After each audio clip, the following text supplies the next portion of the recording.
Because I'm being told you lost your father, is that correct? Yeah, has he been gone for a while? And do you look like him? Did he have the long legs? Yeah, he had long skinny legs. Did he wear shorts in summertime when he was younger? Because I'm seeing skinny legs and a little pair of shorts. Did he wear thongs? In his younger years is what he's saying. Okay, what was his name? Andy? Andy, he says, don't call me Andrew. He was a very casual guy. He's telling me you're like him. He said, you're nothing like your mum. He's telling me he was sad to leave everyone. And in the end, was it sudden? Yeah, it was a sudden death, wasn't it? Was that an accident? He said, oh Jesus, I was in an accident. It was like something, was that a car? He said, I was in a car accident. It was like bang, he was killed. And he said, oh, what the, I wasn't ready, is what he's saying. And he's saying it wasn't his fault. And the police told you that. And you know that. It wasn't my fault. I had no plans. And also I'm getting someone called Gary around him. Gary. You know who that is? He talks about his younger years. Towards the end of his life, he was pretty frustrated, wasn't he? Frustrated with people, frustrated with his work, frustrated with a lot of things. And he was kind of always in a hurry. Always in a hurry. And he said, you're like that too, aren't you? But it was devastating for the family, wasn't it? Devastating. But he said, I didn't feel anything. But I'm getting head injuries around him. Head.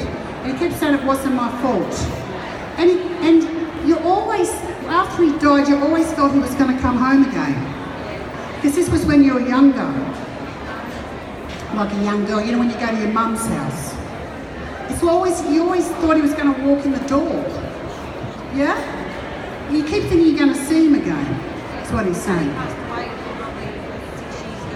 But he keeps saying that it's like it's still early days. Like everyone, he said, especially you keep thinking he's going to walk through the door. It's kind of hard to come to terms to. He said that's what happens when you die fast, is what he's saying. But he was lucky. He had a fear of getting a disease, is what he's saying. So in a way, he was lucky in a way. I lost my husband last year. What did he die from? Brain tumour. Cancer, yeah. I feel that came out of nowhere. Was he like in his 40s? Yeah, but did he get something in his 40s? Otherwise, he was very active, your husband. And you used to do lots of things together. He was the love of your life. What was his name? Pete. He's saying Pete. Pete was the love of your life. He's very similar to your father in a way. Sort of similar personalities. He said he's seen your dad up there. Was he like a hard worker, Pete? Workaholic. He said he worked all the time. He was always worried about money, the home, that sort of thing. And this tumour came out of nowhere. Nowhere, because he was a really healthy guy. When he was young, he was into sports. And I feel they couldn't operate. And but he freaked out when he found out. He said, I freaked out when I found out. But after a while, he came to terms with it. Like he was calm. He was very calm. It was just, he had to put on a brave face for you. He's saying, Jesus, I loved you. You were the love of my life. He said, you always turned me on. I just look at you and I'm not going to say that. Oh my God. Anyway, you know what I mean. I'm not going to go back into that, okay? It's like Have you got the 2 children? Yeah, I'll talk about them, okay? I'm not going to talk about that. It's amazing how spirits talk about those food and sex, you know? But anyway, no, he's a funny character, isn't he? How much time have I got? I'm a bit worried. I feel a bit hot. You know, it's like, okay, I feel a bit hot. Sorry, Ellen. Oh my God. I'm an old bugger, it's killing me. Anyway, look, he thinks about those physical things. He's just saying the kids are doing well, aren't they? He said, I'm glad you're looking after them, but sort of before he died, he had things planned out. You know, do this, he gave you like a list. I've got a list of things now. Do this, do this, do this, do this, yeah? Make sure you do all those things. And he said, but you did it, didn't you? It's like you were like his secretary. And he said, Jesus, I miss you. And thanks for doing those things. You've done a good job with them. They're both individuals, aren't they? And they miss him like hell. But there is another marriage for you. There is another marriage for you, even though you can't think about it. But I'm giving like 7 years. In 7 years after his death, you're going to meet someone. Very different from him. Not as good looking as him. But you know, he doesn't want you to be by yourself. But you've done really well. You've followed the list. You followed the list. Geez, I love you. Geez, I love you. I just want to touch and smell your hair again. He said you had a special smell, your hair. It's just, he used to lie next to you and, oh Jesus, smell your hair. It's like your hair, like the perfume, the smell sort of thing. He said it's just something special. And we had so many things in common. And he was a person who was very careful. Did you have longer hair when you were younger? Because he's talking about he loves your long hair. Is she your friend? Cousin.